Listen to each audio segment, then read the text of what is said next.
Olá, caros casais, nós estamos aqui para refletir um pouco sobre o terceiro capítulo do nosso tema de estudo deste ano.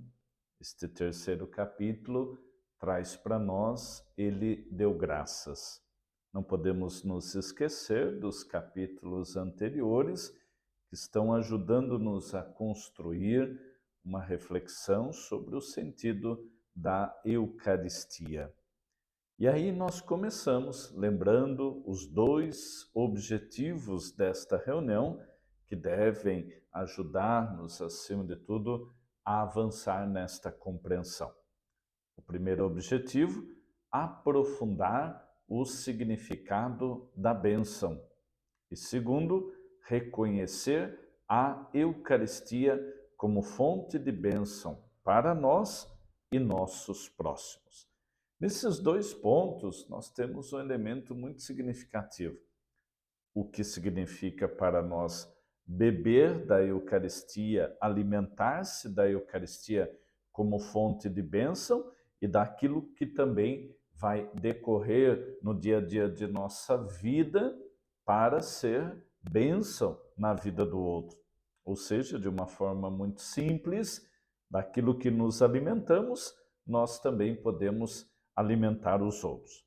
No entanto, nós não podemos esquecer de um ponto muito importante que está relacionado ao tema geral, ou seja, a Eucaristia como fonte de missão. Então, não se trata apenas de refletir, de conhecer as estruturas, os elementos que caracterizam a Eucaristia, ou, por exemplo, a Santa Missa.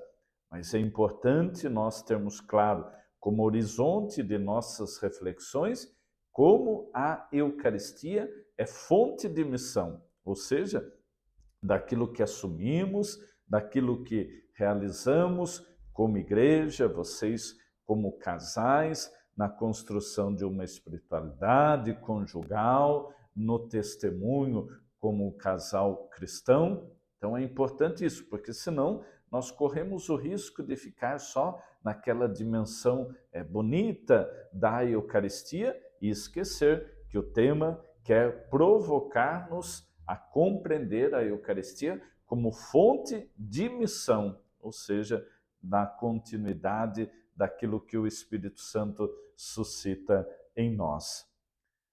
O tema deste terceiro capítulo quer ajudar-nos, então, a aprofundar a consciência da bênção, principalmente partindo da realidade do Antigo Testamento, quando a bênção é um dos elementos da tradição presente na história do povo de Israel.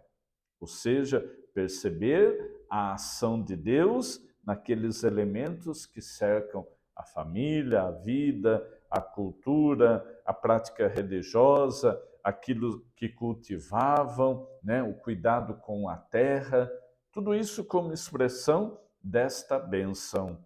Então, entender a bênção não só como algo que se recebe, mas entender também a bênção como um gesto de louvor e de ação de graças.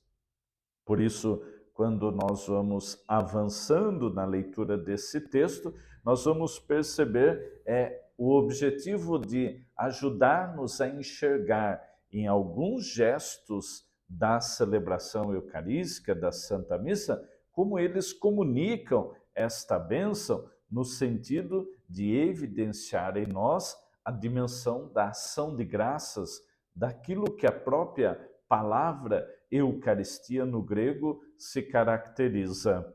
Então, associar bênção não apenas como algo que se recebe, mas perceber a bênção como algo que brota e que suscita dentro de nós uma dimensão de ação de graças. O texto vai trazer para nós uma definição da palavra abençoar, recorrendo ao latim benedicere, que vai significar, então, dizer o bem. Ou seja, a dimensão da bênção se expressa também em todo o bem que desejamos a alguém, a alguma coisa, o bem que nós construímos, o bem que nós nos alimentamos, principalmente através da Eucaristia. Ou seja, pensar o bem, a bênção, melhor dizendo, não como algo mágico, né, como algo que o Senhor simplesmente realiza na nossa vida com este pensamento. Mas, acima de tudo, o Papa Francisco vai ajudar-nos a definir de uma forma muito simples, transformar a palavra em dom. Ou seja, quando invocamos a bênção, quando transformamos esta bênção numa atitude de louvor, nós vamos perceber a transformação da palavra em dom, ou seja, em presente, em algo que acrescenta à vida do outro. E assim também, na dimensão da bênção, nós vamos reconhecendo a origem divina de tudo aquilo que buscamos realizar na nossa vida.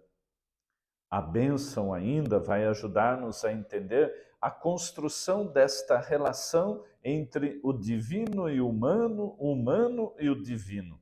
Uma relação, inclusive, que foi ferida pela situação do pecado do primeiro casal, mas foi reconstruída como experiência de bênção, como fonte de bênção, no gesto do mistério da paixão, morte e ressurreição de Jesus. E quando nós vamos para a Eucaristia, nós vamos aprender a celebrar a reconstrução desta relação do divino com o humano, do humano com o divino. Assim, isso tudo se desdobra na vida do casal quando ele percebe na Eucaristia a fonte de bênção e de ação de graças em todo o sentido do amor, da entrega, da reconciliação, desta disposição de entregar a sua vida para o outro, da disposição também para o sacrifício.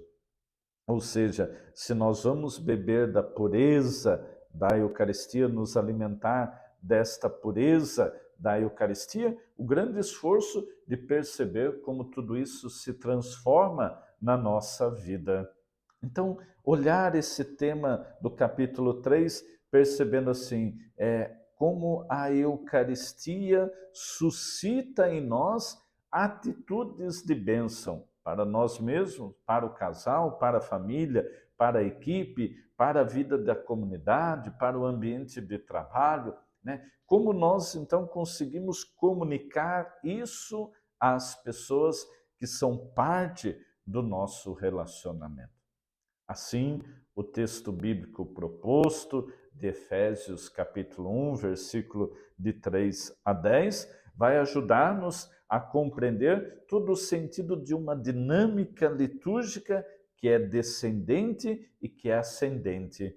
Ou seja, há uma santificação do ser humano partindo de Deus e há uma glorificação de Deus a partir do ser humano. Então, essa relação que se constrói.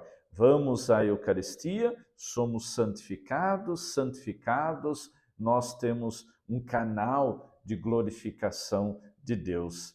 E isso tudo se transforma em expressão de bênção.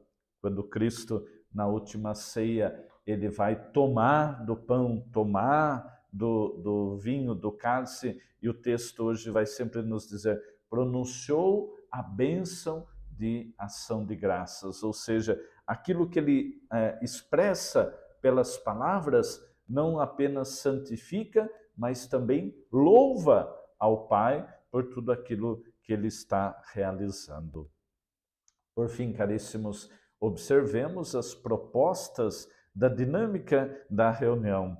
Por isso é sempre importante trazer presente aquilo que foi a última reunião, como um processo de continuidade.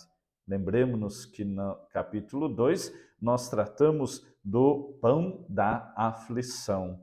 Agora, acima de tudo, reconhecer as coisas boas, perceber também como o silêncio é um elemento constitutivo e presente na reunião, na vivência dos pontos concretos e de modo particular, né, através da partilha, construir um dever de sentar-se concreto.